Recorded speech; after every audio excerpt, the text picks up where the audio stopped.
দুই এজনে ওলোটাই জুবিন গাৰ্গৰ সঁচাকৈ বচাবলৈ উঠি পৰি লাগিছে এইটো সঁচা কথা গোটেই অসমৰ ৰাইজে দেখি আছে। আৰু মই আজি বুলি নহয়, মই বহুত দিনৰ পৰা কৈ আছোঁ যে আজি আমি প্ৰথমতে আমাৰ কি কৰিছিল চবে যে আমি কোনো অসমৰ আমাৰ কোনো লয়াৰ হেৰিয়ে আমি জুবিনৰ কেছ হাতত নলওঁ। তাৰপিছত লাহে এতিয়া হাতত তোলো দূৰৰ কথা, এতিয়া এনেকুৱা হেঁচা দিছে আমাৰ উইটনেছবোৰক সেই অসমত জন্ম হোৱা অসমীয়া ল'ৰাকেইজনে যে জুবিনৰ হত্যাকাৰীক বচাবলৈ দিনে ৰাতিয়ে দেহে কেহে লাগি আছে। চ' এইটো মই নিজে এজন অসমীয়া হয়, আমাৰ অসমৰ কাৰণে এইটো এটা ধিক্কাৰ নহয় জানো? আমাৰ নিজৰ কাৰণে এইটো চৰম কথা এটা যে আজি আমি যিজন মানুহক এফালে মানুহে স্বৰ্গৰ পুত্ৰ কৰি পূজা কৰি আছে, সেইজনক আকৌ এফালে যোনে হত্যা কৰিলে তেওঁলোকক বচাবলৈ আকৌ আমাৰ নিজৰ অসমীয়া মানুহে তেওঁলোকক চেষ্টা দি আছে। আৰু এতিয়া দেখিছে নাই, তেওঁলোকে আজি এই ফাৰ্ষ্ট ট্ৰেক কোৰ্টৰ পৰা গৈছে, হাইকোৰ্ট কৰিছে, এতিয়াতো সুপ্ৰিম কোৰ্ট পাইছে। তাৰ উপৰি যোৱাকালিতো এনেকুৱা শুনিছে এতিয়া চিফদাৰক ক'লে ইয়াতে অসমত বোলে কেছটোৱে নালাগে, বাহিৰলৈ লৈ যাব লাগে। এতিয়া চিন্তা কৰক, মই যে আজি এমাহমান আগতে কৈছিলোঁ তেওঁলোকৰ বেইল কিয় বিচাৰিছিল, পলাবৰ কাৰণে। চ' আল্টিমেটলি কেছটো বাহিৰত গ'ল, বাহিৰত যোৱা মানে কি হ'ল, পলালেতো। চ' আল্টিমেটলি চাওক, তেওঁলোকে এটা টিম ৱৰ্ক হৈ কাম কৰি আছে। তেওঁলোকৰ এটা টিম হ'ল জোৰ দি চেষ্টা যে আমাৰ কেনেকৈ হত্যাকাৰীক বচাম। কিন্তু এটা মনত ৰাখিব, অসমৰ ৰাইজৰ চকু পানী আছে, দুখ আছে আৰু ওপৰত ভগৱান আছে। তাৰ মাজেদি হত্যাকাৰী কাক হত্যা কৰিছে তহঁতে, সেই ঈশ্বৰ পুত্ৰক হত্যা কৰি কোনো বাচিব নোৱাৰে, তহঁতক শাস্তি পাবিয়েই। আৰু মই বাৰে বাৰে কৈছোঁ, সেইফালৰ পৰা যে এডাল তীৰ আহে, আমাৰ পিনৰ পৰা হাজাৰডাল তীৰ যাব। কিন্তু জুবিনৰ হত্যাকাৰীয়ে শাস্তি পাবই লাগিব, আমি জুবিনক ন্যায় দিবই লাগিব। আজি ৰঙীয়া বতাহ আছিল, ইয়াত এক পূৰ্ণ দৈৰ্ঘ্যৰ জীৱন্ত ৰূপত সজোৱা এক প্ৰতিমূৰ্তি জুবিনৰ উন্মোচন কৰা হ'ল। আৰু এনেদৰে অসমৰ বিভিন্ন স্থানত বহুজনে বহু ধৰণে কৰি আছে। জুবিনক জীয়াই ৰখাৰ এটা প্ৰচেষ্টা, তেওঁ কায়িক অনুপস্থিতিক আমাৰ সাধ্য অনুসাৰে সাকাৰ ৰূপ দি আমাৰ মাজত ৰখাৰ এটা প্ৰচেষ্টা সকলোৰে, তেওঁক অমৰ কৰি ৰখাৰ এটা প্ৰচেষ্টা। প্ৰতিমূৰ্তি আমি সকলোৱে প্ৰতিমূৰ্তিটো দেখি এইটো কাৰণেই মানে যুগ যুগান্তৰলৈ যেনেকৈ বহু দিনলৈ এটা প্ৰতিমূৰ্তি থাকি যাব। আৰু সেইকাৰণে কেৱল নতুন প্ৰজন্ম যিমান আহি থাকিব, তেওঁলোকে কোন সেই কথাটো জানিবলৈ চেষ্টা কৰিব। গতিকে সেইবাবে প্ৰতিমূৰ্তি খুবেই প্ৰয়োজন, এটা ডাঙৰ আহিলা। কিন্তু তাৰোপৰি আমি তেওঁৰ সত্তাক, তেওঁৰ আদৰ্শক, তেওঁৰ কৰ্মৰাজি, তেওঁৰ সৃষ্টিৰাজি, তেওঁৰ সাধনাৰ চৰ্চা, যিমান কষ্ট আৰু ত্যাগ তেওঁ কৰিছে, এই সকলোবোৰ আৰু তেওঁৰ প্ৰচেষ্টা যে অসমক তেওঁৰ যিটো ভালপোৱা অসমৰ প্ৰতি যিটো আৱেগ, তেওঁ নিজক সম্পূৰ্ণ অৰ্পণ কৰাৰ যিটো হেঁপাহ আৰু অসমীয়া মানুহখিনিক লৈ যিটো আৱেগ, এই গোটেই কথাবোৰ কিন্তু সমান্তৰালভাৱে, অকল প্ৰতিমূৰ্তি বুলিয়ে নহয়, সমান্তৰালভাৱে চলি যাব লাগিব। তেওঁৰ সাধনাৰ চৰ্চাক আমিও সাধনাৰ চৰ্চা কৰিব লাগিব।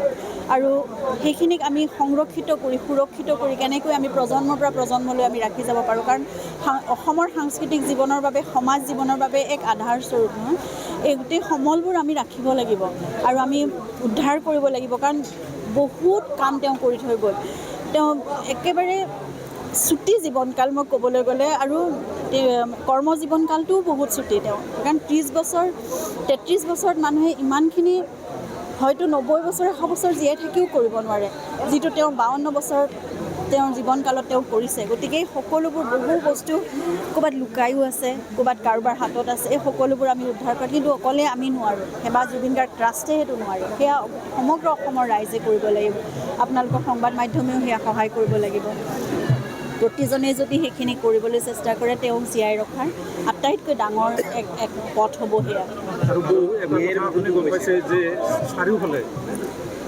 আগতেও জুবিনৰ গোচৰটোৰ কথাটোতো আপোনালোকেও জানে। মই বিশেষকৈতো মোক বেলেগকৈ আৰু কোৰ্টে বিশেষ কোনো ধৰণৰ ইনফৰ্মেশ্যন নিদিয়ে।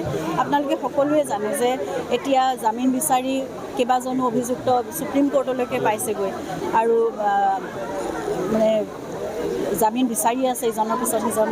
যেতিয়া ফাৰ্ষ্ট ট্ৰেকত নাপালে হাইকোৰ্টলৈ গৈছে, তাৰপিছত সুপ্ৰিম কোৰ্টলৈ গৈছে।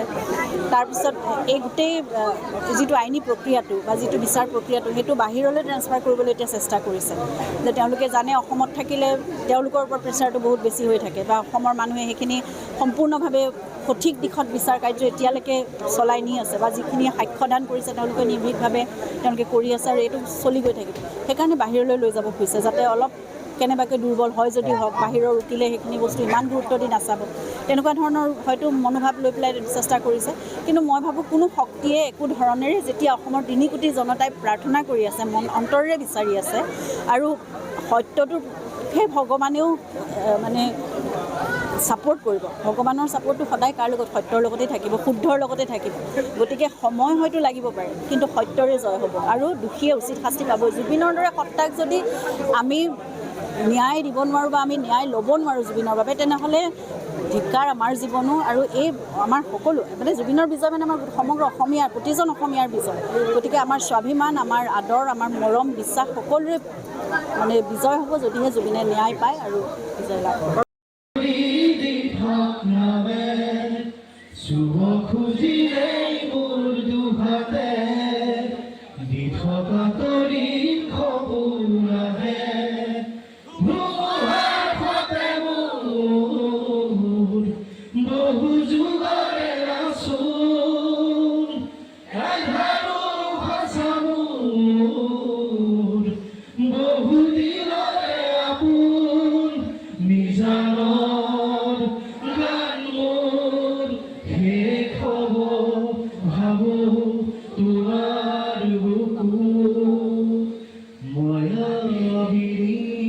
ৰাতেৰ বুকুত দেখা পাৰো তোমাৰ ছবি, ভৰা দিলা গোপনে আহি হিয়াৰ পুৰ, তুমি যেমন শুকান বৰফ নিয়নৰে চেঁচা টোপাল নামি অহা ৰ'দৰে